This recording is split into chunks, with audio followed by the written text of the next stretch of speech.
Hi guys, welcome back to my channel, Edmund Mindaros, and for today's quick tutorial, and I'm going to show you guys on how to enable or disable the nudge features in Gmail. So basically, that features reminds user to reply to important emails in case they miss or forget.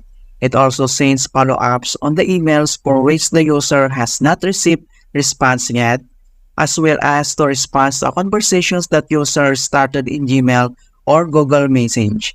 Then I'll show you how to do that. Alright, so without further ado, and let's go ahead. Ang next step ay open lang natin ang ating Gmail account and then click mo lang tong Gmail. And then dito lang sa top right corner, select mo lang dito yung settings. And then next step ay makita mo dito yung quick settings and then select mo lang dito yung see all settings. And then next step ay scroll down at select lang natin dito yung notes. Okay, then ito na siya. May dalawang option dito na pwede natin gawin.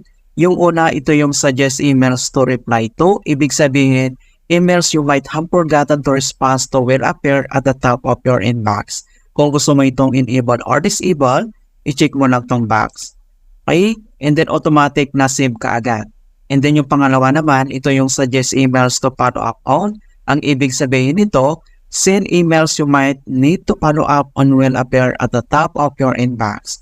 Okay, kung gusto mong enable or disable, i-check mo tong box or uncheck. And then automatic na na-save ka agad.